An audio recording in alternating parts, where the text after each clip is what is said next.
नमस्कार दोस्तों, मैं आपका दोस्त दीपक मुट्रेजा। विधानसभा चुनाव का आगाज हो चुका है। विधानसभा के लिए पूरी तैयारियां जो है वो की जा रही है। चाहे बात की जाए भारतीय जनता पार्टी की, चाहे बात की जाए कांग्रेस की, सभी पार्टियां जो है अपने अपने कैंडिडेट उतारने के लिए प्रयास कर रही है। लगातार जो है सर्वे करवाए जा रहे हैं। बैठकों का दौर भी जारी है और बीजेपी ने भी बैठक शुरू कर दी है। बीजेपी ने बैठक करके कुछ निर्णय जो है वो लिए हैं। वो आपको हम एक्सक्लूसिव जानकारी आपको अभी हम दे रहे हैं। हमारे साथ बने रहिएगा, क्योंकि ये अगर जानकारी आपसे छूट गई तो काफ़ी दिक्कतें होंगी। दिक्कतें को मतलब ये है कि आप इन सूचनाओं से जो है, अगर आपको ये सूचनाएं नहीं मिली तो कहीं ना कहीं आप पिछड़ से जाएंगे। हमारे साथ अजय मल्होत्रा जी हैं, वरिष्ठ पत्रकार हैं, राजनीतिक विश्लेषक भी हैं। सर, आपका बहुत बहुत स्वागत है। सर, एक एक्सक्लूसिव जानकारी जो है वो मिल रही थी, जिस प्रकार से आपने अभी बताया था। क्या कहेंगे सर, क्या जानकारी है? क्योंकि बीजेपी की बैठक जो है वो हुई है और बैठक के अंदर एक निर्णायक जो है, निर्णायक मोड़ पर जो बैठक हुई है, क्या कहेंगे सर? बीजेपी कोर ग्रुप की जो राष्ट्रीय स्तर पर है उसकी एक बैठक हुई है, जिसमें अमित शाह जी और मनोहर लाल जी और नड्डा जी मौजूद रहे हैं उस बैठक में। और इस बैठक के अंदर पार्टी ने अपना लगभग प्रारूप टिकटों का और किसको चुनाव लड़वाना है, कैसे लड़वाना है, उस पर लगभग एक मोटा मोटा एक रणनीति बना ली है। सबसे पहला है तो जो दक्षिण हरियाणा है भाजपा का स्ट्रांग होल्ड माना जाता है, जिसमें महेंद्रगढ़, भिवानी महेंद्रगढ़ की कुछ हलके हैं, चार, फिर आपके गुड़गांव के, तो इन सब पे राव इंद्रजीत का अच्छा खासा प्रभाव है। भाजपा अब की बार इस मूड में नहीं है, ना इस हालात में है कि राव इंद्रजीत को नाराज कर पाएगी। तो उन्होंने राव इंद्रजीत की बेटी आरती राव को चुनाव लड़वाने का एक सैद्धांतिक फैसला ले लिया है। हल्का कौन सा होगा इसके बारे में बाद में निर्णय रहेगा जी जी। भी उसे अटेली से लड़वाया जाता है या फिर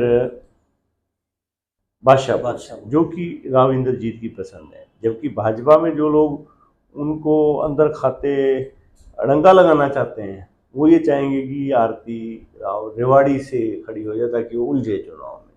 पर राव इंद्रजीत कभी नहीं चाहेंगे कि उनकी बेटी की जो ओपनिंग है वो ऐसे हल्के से हो जहां उसे संघर्ष करना पड़े। दिक्कतें तो कहीं ना आ उनके जाए। लिए सबसे ज़्यादा सेफ अटेली या बादशाहपुर पड़ते हैं।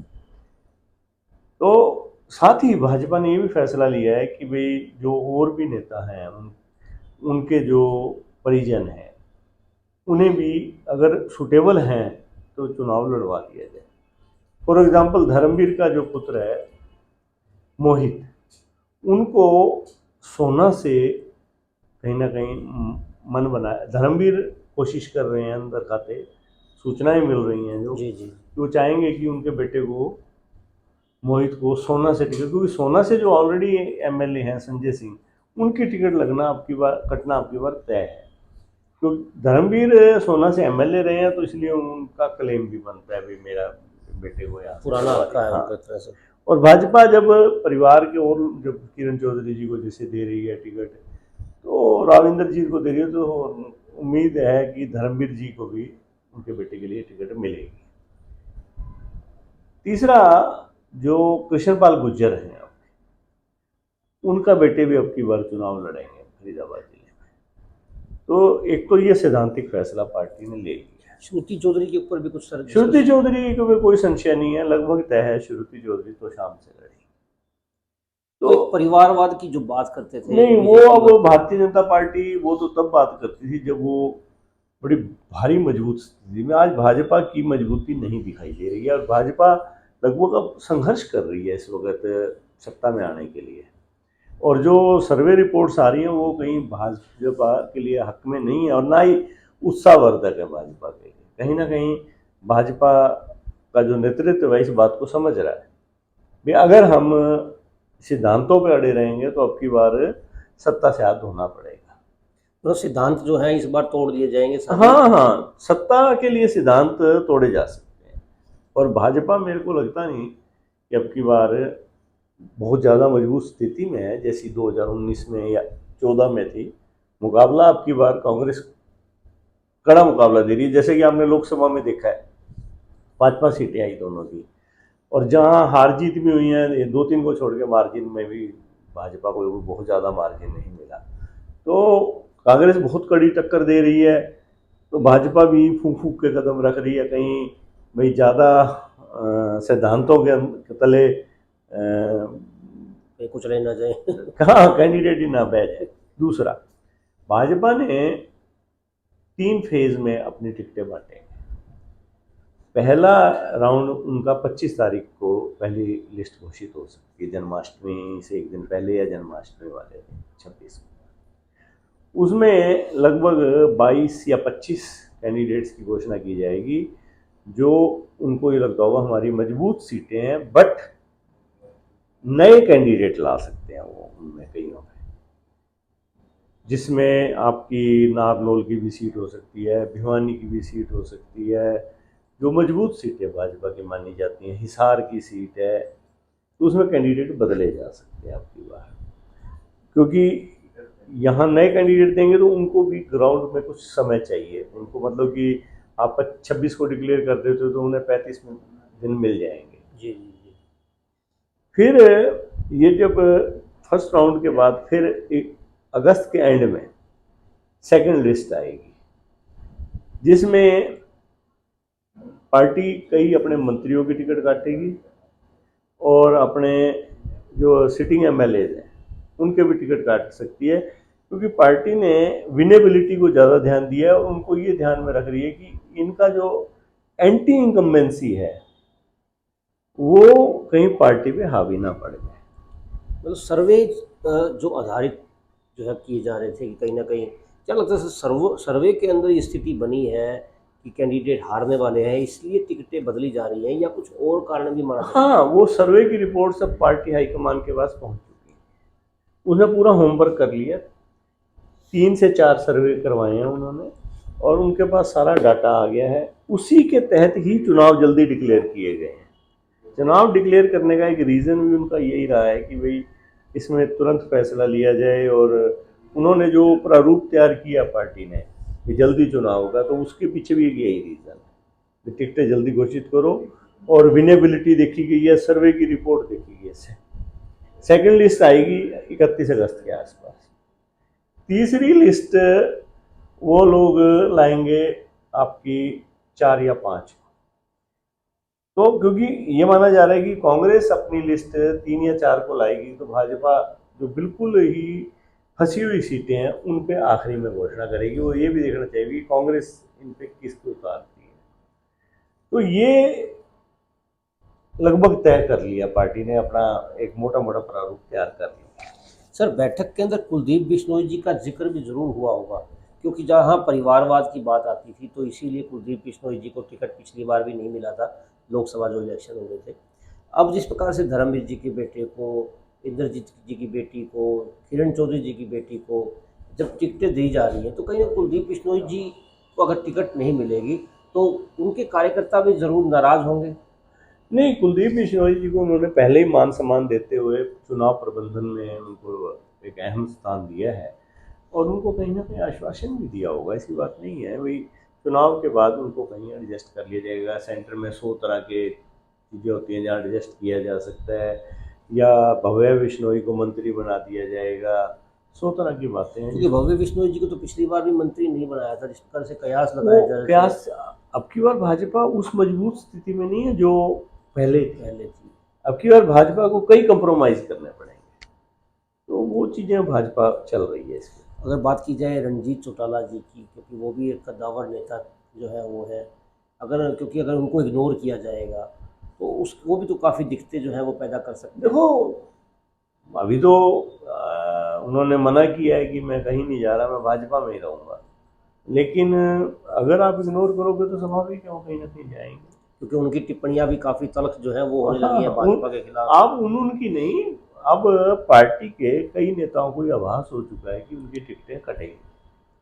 आप ये मान के चलना कि कम से कम आधा दर्जन से ज़्यादा मंत्रियों की टिकटें कटने जा रही हैं, और आधा दर्जन का मतलब है कि 50% मंत्रियों की, मतलब कहीं ना कहीं भगदड़ भी मच सकती है सर, जिनकी टिकटें हाँ, पर दिक्कत ये है कि उनको लेगा कौन। कांग्रेस कोई जरूरी नहीं है ना कि उनको ले ले। हाँ बिल्कुल, इस बार कांग्रेस का स्टैंड भी एक तरह से मजबूत कांग्रेस है। भी आज मजबूत स्थिति में है, और कांग्रेस बड़ी 70 75 80 तक 100 नाम आए हैं। फॉर्म काफी तो बढ़ वो गए हैं। क्यों लेंगे भाजपाइयों को? तो इसलिए, परंतु हालात ऐसे, बेचैनी बहुत ज्यादा है भाजपा के भी कई एमएलए के अंदर की, अपनी बार मंत्रियों के अंदर टिकटें कटने को लेकर। क्या लगता है सर, अगर टिकटें कटेंगी, भगदड़ नहीं बचेगी, तो कहीं ना कहीं दिक्कतें तो फिर भी आएंगी बीजेपी के सामने, क्योंकि अगर नेताजी की टिकट कट जाएगी तो कहीं ना कहीं वो भी अपनी टांग तो जरूर अड़ाएंगे ताकि उन हाँ, बीजेपी के नेता देखो, को हराया जा सके।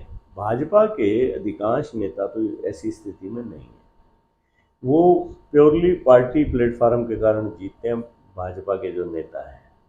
हाँ, हैं कुछ लोग ऐसे जिनका व्यक्तिगत प्रभाव है, थोड़े हैं, पर वो जहाँ पर भी हैं वो स्वाभाविक तौर पर अगर उनकी टिकट कटेगी तो वो पार्टी के लिए भी भीषण का काम कर सकते हैं। तो दिक्कतें जो है वो आ सकती हैं। बिल्कुल आ सकते इसका फायदा लगभग कांग्रेस को मिलने की संभावनाएं हैं। वो मानते हो देखो सर? दोनों पार्टियों में चलेगा, कांग्रेस में भी कुछ। देखो आज कांग्रेस भी स्थिति में आ गई कि लोग कैंडिडेट के से ज्यादा पार्टी को देख रहे हैं। हाँ बिल्कुल, पसंद जो तो है इसी वो प्रकार भाजपा की भी ये स्थिति है। तो दोनों के अंदर बहुत थोड़ा तबका ऐसा है कैंडिडेट्स का जो डायरेक्ट प्रभाव डाल पाएगा। बिल्कुल दोस्तों, एक एक्सक्लूसिव जानकारी जो हम आपको दे रहे हैं कि आने वाले समय के अंदर जो स्थिति है बीजेपी की, वो कुछ इस तरह की होगी जिस प्रकार से अजय मल्होत्रा जी ने बताया है कि टिकटें जो है वो काफ़ी कटेंगी। यहाँ तक कि एमएलए की टिकट ही नहीं, बल्कि जो मंत्री बनकर 5 साल जिन्होंने सत्ता का खूब जो है प्रयोग किया है, सत्ता के अंदर खूब बड़ी मलाई खाई खाई है। उनको स्वाभाविक, भाजपा भी समझ रही है, ऐसे किसी की टिकट नहीं काटने वाले वो ये देख रहे हैं कि इनका एंटी इनकम्बेंसी कितनी है समाज में, कईयों की बहुत ज़्यादा है और विरोध है। तो पार्टी ये नहीं चाहती कि उसका विरोध पार्टी की संभावनाओं पे पड़े, तो पार्टी पहले ही उनकी टिकट काट दे। मतलब नए चेहरे जो है वो दिखाई देंगे। हाँ। जिस प्रकार से प्रदेशाध्यक्ष बड़ोली जी जिस प्रकार से थोड़े दिन पहले भिवानी आए थे, जब उनसे सवाल किया गया था तो उन्होंने भी यही बात कही थी कि आने वाले समय के अंदर जब विधानसभा चुनाव घोषित होगा, हालांकि उस समय घोषित नहीं हुआ था, तो उन्होंने कहा था कि नए चेहरे इस बार जो है वो काफ़ी दिखाई देंगे, जो कि मजबूत कैंडिडेट जो है वो होंगे। वो स्वाभाविक है, भाजपा की नीति ये भी है कि नए चेहरे लाओ ताकि आगे फिर 2029 के लोकसभा तक वो भी मैच्योर लीडर्स बन जाए, ताकि पार्टी को तब 29 को भी ध्यान में रख रही है पार्टी। लोकसभा इलेक्शन को भाजपा की एक खासियत है, वो ये नहीं है कि एक बार चुनाव लड़ लिया तो फौजें बैरक में वापस चली जाएंगी, वो अपनी फौजों को बाहर रखते हैं। अब वो उन्होंने 29 की भी तैयारी शुरू कर दी है। जब वो 19 जीत के आए थे तो उन्होंने 24 की तैयारी शुरू कर दी थी। उन्होंने, आपने देखा हो 2020 के अंदर तो 19-20 में तो आपका अयोध्या मंदिर के लिए उन्होंने काम शुरू करवा दिया था। उनको पता था अभी 3-4 साल में अयोध्या पूरा मंदिर पूरा होगा, फिर हम चुनाव में 24 में जाएंगे, 23 में मंदिर पूरा करेंगे, उसका गेन मिलेगा। इसी प्रकार उन्होंने अब 29 की तैयारी शुरू कर दी। अभी जिन कैंडिडेट्स नयों को वो आज मैदान में लाएंगे, वो फिर 29 में उनके लिए मजबूती से काम कर सकें।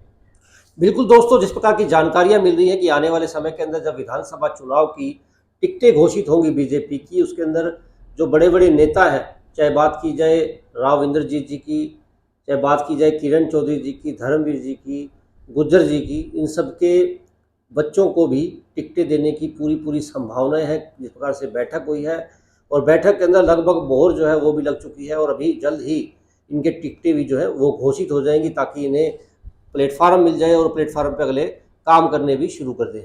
ज़रूर आपको ये जानकारी पसंद आई होगी।